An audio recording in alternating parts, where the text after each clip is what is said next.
पूना शहर से एक इतनी सनसनीखेज वारदात, एक ऐसी घटना निकलकर सामने आई है कि आपके सुनने के बाद शायद रोंगटे खड़े हो जाएं। दरअसल पूना निवासी एक 20 वर्षीय लड़की मयूरी, उसकी बहिन के लोकल निवासी एक लड़के सागर के साथ पिछली 12 मार्च 2025 को शादी फिक्स थी। यानी उसके साथ उसकी शादी होनी थी।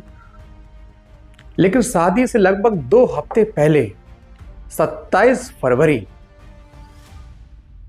की शाम को इस लड़की ने, और वो लड़की जिसने अपने होने वाले जो पति हैं सागर, उसके साथ प्री वेडिंग शूट कराया, उसके साथ बाहर घूमने गई, शॉपिंग करने गई, एंगेजमेंट हुई, रोका टोका हुआ, तमाम वो रस्में जो एक आम भारतीय शादी में की जाती हैं मुकम्मल हुई। ये सारी रस्में प्री वेडिंग शूट कराने के बाद, अच्छे से बातचीत करने के बाद, फिर उसने 27 फरवरी 2025 को, शादी के लगभग 2 वीक पहले 1.5 लाख रुपए में 1,50,000 रुपए देकर भाड़े के गुंडों से अपने होने वाले पति पर जानलेवा हमला कराया। लेकिन इत्तेफाक ये हुआ कि जो गुंडे थे उनको तरस आया। उन्होंने सोचा कि सिर्फ शादी की तो बात है, शादी मना करवाने के बहुत तरीके हैं, इसके हाथ पैर तोड़ दें, इसको वार्निंग दे दें, मारने की क्या जरूरत। इसीलिए वो गुंडे हैं जो मारने आए थे, दरअसल मारे बिना ही अच्छे से पीट कर, हाथ पैर तोड़कर, कुटाई करके वापस चले गए। इधर दूल्हे के पिता हैं, इन्होंने एफआईआर कराई। फिर पुलिस ने कड़ी से कड़ी जोड़ी, लिंक मिलाए, जासूस तैयार किए, लोकल जो इनपुट है उसका सहारा लिया गया, और बहुत जल्द पुलिस कड़ी से कड़ी जोड़कर तमाम सीसीटीवी फुटेज निकालकर इस जो कत्ल की सुपारी देने वाली जो होने वाली बीवी थी मयूरी, इस तक और इसके बॉयफ्रेंड तक पहुंच गई। क्योंकि कहते हैं कानून से खिलाफ जाने वाला व्यक्ति, कानून से खिलवाड़ करने वाला अपराधी, चाहे कितना भी शातिर क्यों ना हो, कितना भी सातराना अंदाज में प्री प्लानिंग करके उसने वारदात को अंजाम क्यों ना दिया हो, कानून के हाथ बहुत लंबे होते हैं। एक ना एक दिन किसी न किसी तरीके से अपराधी तक पहुंच जाते हैं, और यहां भी ऐसा ही हुआ। दरअसल ये जो सच्ची घटना है भारत के महाराष्ट्र के पूना शहर की है। पूना में एक व्यक्ति होता है सागर, जो एक अच्छे नामी रेस्तरां में शेफ का काम कर रहा था। उम्र थी 23 वर्ष। अब घर वालों को उसकी शादी की फिक्र हुई। शादी के लिए लड़की देखी गई। किसी कॉमन जो फ्रेंड है उसके जरिए घर वालों का जो तलाश है वो पूरी हुई। पास के ही रहने वाली मयूरी नाम की लड़की, खूबसूरत महिला लड़की, जिसकी उम्र लगभग 20 वर्ष। दोनों की परिवार की रजामंदी के बाद दोनों की शादी तय की गई। अब शादी से पहले चूंकि तमाम जो फॉर्मेलिटीज हैं, जो रस्म रिवाज होते हैं, वो निभाई गई। इन्हें रोका किया गया। रोका मतलब अब ये लड़की रोक दी गई, हमारे घर की बहू है, या ये लड़का हमारे घर का दामाद है। उसके बाद एंगेजमेंट हुई, प्री वेडिंग शूट भी हुआ। लेकिन लड़की जो थी, उसके जीवन में एक लड़का था, मोटर गैराज मैकेनिक, जिससे प्रेम करती थी। लेकिन घर वालों के कहने पर वो लगातार सारी जो रस्में हैं निभाती चली जा रही थी। लेकिन उसको दूल्हा पसंद नहीं था। इसीलिए उसने प्री वेडिंग शूट पर दूल्हे से कहा कि कृपया करके तुम अपनी ओर से रिश्ता मना कर दो। मैं मना करूंगी तो मेरे घर वाले, चूंकि मैं लड़की हूं, मुझ पे उंगली उठाएंगे, मेरे कैरेक्टर पर सवाल खड़ा होगा। आप एक लड़के हो, आप कोई भी बहाना करके ये शादी कैसी मना कर दो। अब दूल्हे को भी जल्दी थी। लड़की खूबसूरत थी, स्मार्ट थी, 20 वर्षीय लड़की थी। उसको लड़की पहले ही नजर में भा गई थी। वो लड़की पर पूरे दिलो जान से फिदा था।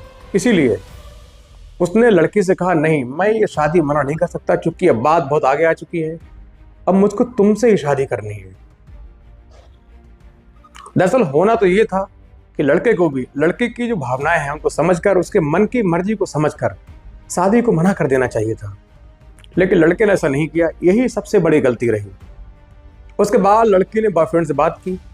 उसको पूरी घटना बताई कि लड़का जो दूल्हा है किसी प्रकार मुझे छोड़ने को तैयार नहीं है। अब चूंकि शादी के दिन बहुत नज़दीक है, ऐसे में अब सारी जो रस्में हो चुकी हैं, सीधे शादी होनी है। 12 मार्च को शादी है, कुछ ना कुछ हमें करना चाहिए। उसके बाद दोनों ने खतरनाक प्लान बनाया। हालांकि लड़की भी अपने घर पर ये कह सकती थी कि मैं उसके साथ शादी नहीं करूंगी, मेरा जो चाहे वो कर लो, मुझे चाहे जो सजा दो। तो घर वाले इतने कट्टर नहीं होते कि शायद जबरदस्ती शादी करते, लेकिन लड़की ने ऐसा नहीं किया। उसने चुपचाप इन दोनों ने प्लान बनाया और तय वक्त 27 फरवरी की शाम को दोपहर को लड़की मयूरी ने अपने होने वाले पति सागर को फोन किया और कहा मुझे आज तुम्हारे साथ फिल्म देखनी है। फिर इन दोनों ने 3 से 6 मूवी देखी। ये लड़का है बड़ा एक्साइटेड था कि अपनी होने वाली पत्नी को फिल्म दिखाने का जो ऑफर आया है, तो बहुत ज़्यादा उत्साहित था। फौरन बाइक लेकर कपल की तरह अपनी पत्नी को लेने, होने वाली पत्नी को लेने पहुंचा। उसके बाद उन्होंने 3 से 6 का जो शो है वो देखा। उसके बाद खाने पीने के रेस्तरां में गए, फिर घर की ओर चले। लेकिन पहले से ही लड़की ने प्लानिंग करके सारी जो अपडेट है वो मैसेज करके अपने जो गुंडे हैं उनको दे रही थी। अब जैसे ही एक सुनसान जगह इनकी बाइक पहुंची, सामने से कार से 5 गुंडों ने इनकी बाइक को रोक लिया और बिना कुछ बताए ही लड़के पर जबरदस्ती बेइंतहा बेतरतीब लाठी डंडों की मार शुरू कर दी। लड़का चिल्ला रहा था मेरा कसूर क्या है, आप कौन हो, लेकिन वो कुछ नहीं सुन रहे थे। सिर्फ पीटो पीटो की आवाज़ें आ रही थी। लेकिन एक आवाज़ जो दूल्हे ने सुनी वो ये थी कि इसको इतना मारो कि अपनी शादी के मंडप तक ना पहुंच पाए, इसके पैर तोड़ दो। उसके बाद ये लड़का है बेहोश हो जाता है। आसपास के लोग तब भी जो बदमाश होते हैं सोचते हैं शादी की तो बात है, इसको इतना मार दी, इतनी पिटाई कर दी है, इतनी वार्निंग दे दी है कि शायद अभी अपने आप शादी से मना कर देगा, इसका मर्डर करने का जरूरत। जो हत्यारे थे भाड़े के हत्यारे हत्या करने आए थे, लेकिन दूल्हे को देखकर उनके इरादे चेंज हुए, उनको रहम आया और उनको अधमरी हालत में छोड़कर फरार हो गए। आसपास के लोगों ने देखा, फौरन लड़के को इलाज के लिए अस्पताल पहुंचाया। पुलिस को इतला दी गई, पुलिस मौके पर पहुंची। तब तक जो लड़के के परिजन हैं वो सब आ चुके थे। उन्होंने सीधे कहा कि ये कोई साजिश है, मेरे लड़के पर जानबूझकर ये हमला किया गया है। फिर इनका इलाज शुरू हुआ। पुलिस ने भी गंभीरता दिखाई, उनकी तहरीर ले ली और छानबीन शुरू कर दी। लड़का जब होश में आया तो उसने कहा मुझे एक चीज पसंद याद आ रही है। उन्होंने ये कहा कि इसको इतना मारो कि अपनी शादी के मंडप तक ना पहुंच पाए। और यही बात पुलिस के लिए एक क्लू बनी, एक पहली सीढ़ी बनी कि शायद इस घटना का संबंध है सीधे तौर पर दूल्हा दुल्हन जो पति पत्नी होने वाले हैं इनकी शादी को लेकर के है। तो चूंकि ऐसी बात कही गई है तो निश्चित तौर पर सीधे तौर पर ये जो मामला है लड़की के आशिक से जुड़ा हो सकता है। इसीलिए लड़की की जो रोल है वो इस केस में बहुत अहम है। इसीलिए पुलिस ने बहुत जल्द सीसीटीवी फुटेज खंगाले। तमाम उस रूट की जो गाड़ियां हैं, कार है, उनके नंबर निकाले गए।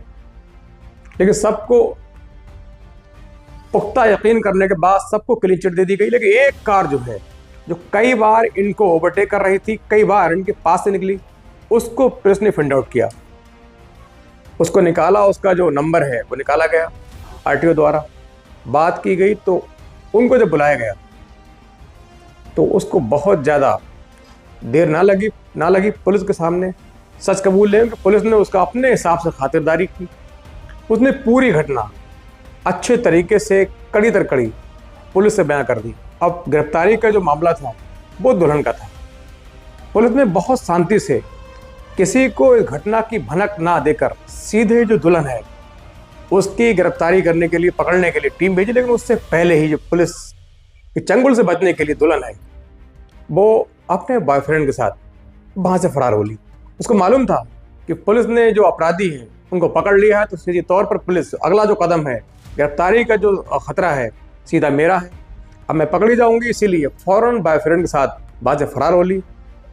फिर पुलिस ने उन तमाम जो अभियुक्त हैं उनको गंभीर धाराओं में मुकदमा पंजीकृत करके जेल भेज दिया। और अभी भी उस दुल्हन का अभी तक कोई पता लग नहीं पाया है। पुलिस ने फिलहाल टीमें गठित की हैं और उम्मीद है बहुत जल्द पुलिस इस कत्ल की सुपारी देने वाली दुल्हन, जिसकी मात्र 2 वीक के बाद शादी थी, अपने बॉयफ्रेंड के लिए अपने होने वाले पति का कत्ल कराने की सुपारी देने वाली दुल्हन को बहुत जल्द गिरफ्तार करके जेल भेजेगी। और दोस्तों, खास बात यह है कि यदि लड़का लड़की से कहे कि मुझे तुम पसंद नहीं हो, शादी नहीं करनी है, या लड़की लड़के से कहे, तो सबसे समझदारी वाला काम यह है कि उसी वक्त दोनों में से किसी एक को रिश्ते को तोड़ देना चाहिए। इस तरीके की जो घटनाएं हैं, उससे उनका पूरा जीवन न सिर्फ चौपट होगा, बल्कि पूरा जो परिवार है बदनाम होगा, तमाम उम्र जेल में कटेगी, जीवन खराब होगा। इसीलिए ऐसी जो घटनाएं हैं निश्चित तौर पर हमारे लिए एक सबक है, एग्जाम्पल है, उदाहरण है। आने वाले वक्त में हमें भी ऐसी घटनाओं से संज्ञान लेकर खुद और खुद के परिवार को सुरक्षित और महफूज रखना चाहिए। और दोस्तों, वीडियो कैसा लगा ये कमेंट करके जरूर बताएं। अच्छा लगा हो तो चैनल को सब्सक्राइब भी करें।